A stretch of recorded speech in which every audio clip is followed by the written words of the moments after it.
The Division 1 versus The Division 2.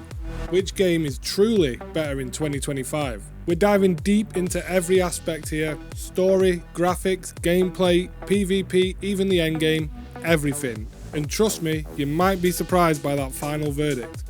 If you've played both games, you know that they each have their strengths, but only one can be the ultimate Division experience. Stick around until the end because I'm revealing which game is worth playing in 2025. Before we start, I do want to hear from you guys in the comments below. Drop a comment down there, let me know which Division game do you prefer and why. Alright, let's break it all down, starting with one of the biggest differences: story and setting. So, a great setting can make or break an immersive experience. So how do these two cities compare? Division 1 is set in a post-apocalyptic, winter-stricken NYC, or New York City, right after the deadly viral outbreak. The city feels abandoned and eerie, with burnt-out cars, destroyed buildings, and a constant sense of dread that something's lurking around that corner. Missions feel urgent and desperate, civilians are struggling to survive, and you're really immersed in the setting of trying to make some sort of survival out what is left after this apocalypse. If you love that dark survivalist vibe, the Division 1 setting is peak immersive storytelling in my opinion.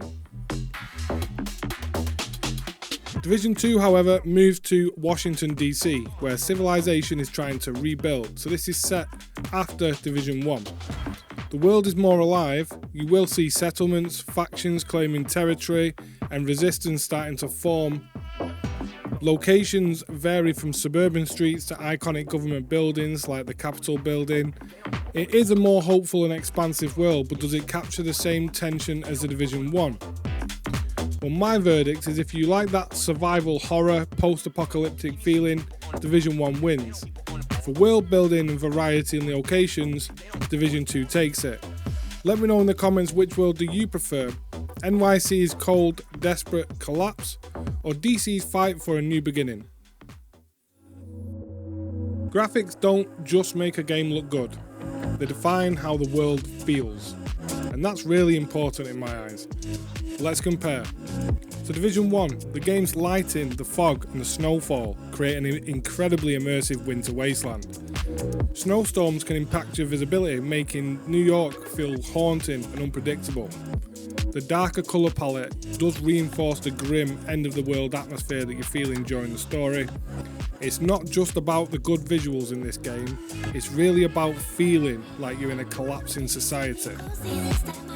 Division 2, however, again, updated game engine, sharper textures, more detailed character models, and they do have a dynamic weather system in this game. Rain, fog and daylight cycles add the realism that you're looking for. Brighter, more varied colour palette. In this game, the city looks more alive and recovering. I guess that is how it is intended in this game, due to the story, but does it feel as impactful as Division 1's grim, collapsing New York?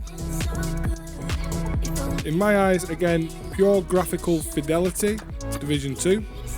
Atmosphere and immersion, Division 1 overrules this by miles. The way a game plays is everything. So how do these two stack up against each other? Division 1, you have the tactical, slower gunplay, rewards your careful positioning, precise shots and your cover shots. The weapons feel weighty and impactful, not much of a bullet sponge like in Division 2. And the skills and the abilities are a lot more balanced. There's no overly broken builds during the story setting at least. Division 2, faster and more fluid movement means that the combat feels smoother. So you don't get the same clunkiness you do in Division 1 when you're changing from cover to cover.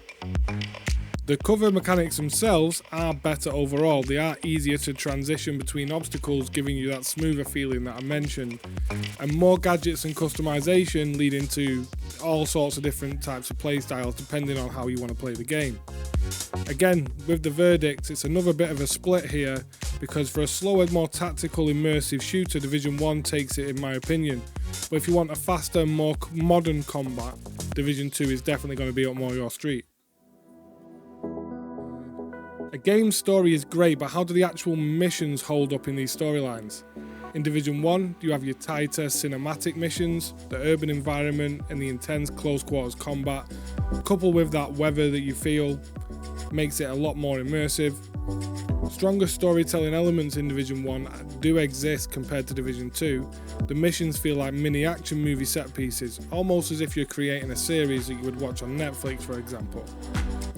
In Division 2, the mission structure is more replayable and there's more dynamic objectives and more varied, but also that brings a bigger variety of enemy types, making combat feel less repetitive than it did in Division 1. In Division 1, it always felt like you were going up against the same group of people. Wherever you went down the road, it was another group of these one type of guys and then another group of the same type of guys around the corner. Just bosses were just bigger versions of them. Where in Division 2, you've got all sorts of different enemies, which does, again, give you more long-term replayability.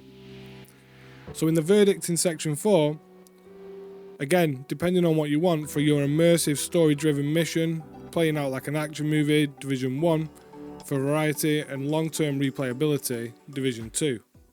In Section 5, we're going to talk about the Dark Zone, the ultimate risk-reward PvP zone in the games. In Division 1, the Dark Zone was more high stakes. Everything was a risk, everything was brand new, and going rogue actually felt scary and rewarding. All the loot was high value, making every single fight that you take worth it, especially if you come out the other end unharmed. In Division 2, the Dark Zone was nerfed. Less intensity, less fear, it was more just a PvP zone on the map, whereas in Division 1, you felt like you were really making a raid to kind of smash and grab that high loot to help you with the story and survival. It is more balanced in Division 2, but I didn't feel that raw excitement of Division 1 when entering the Dark Zone.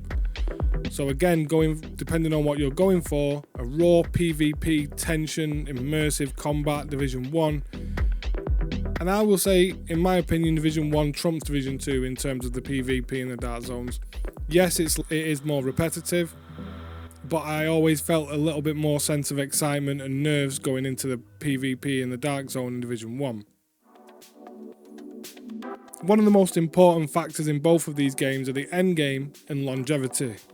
Which one lasts longer? Which one can you play and play again with friends on your solo? Once you hit that max level, what is next? So in Division 1 you have your incursions and the survival DLC mode they released at a later date. You have them hardcore challenges for dedicated players, so if you did want to come back and replay it, you can squad up and do special incursions or try out the survival mode that they released. In Division 2 you've had more frequent updates, more frequent raids, global events, and the PvP setting, because it's so accessible, it does keep the game alive to this day. So again, which is better? If you want your more hardcore challenge driven players, Division 1. If you're a bit more of a casual and long term, just get on with your friends and have a good vibe and good energy, Division 2. Alright, so here is the final verdict. Again, it's a bit of a split one. If you're a casual player, Division 2 is best for your long-term content and your replayability with friends and solo. However, if you're a hardcore fan and you want that hardcore dark survival experience, Division 1 still has the best Dark Zone and the best atmosphere of both games. So let me know, what do you think? Comment down below and let me know. If you enjoyed the breakdown, smash the like button, subscribe for more gaming comparisons. We've got plenty more coming your way.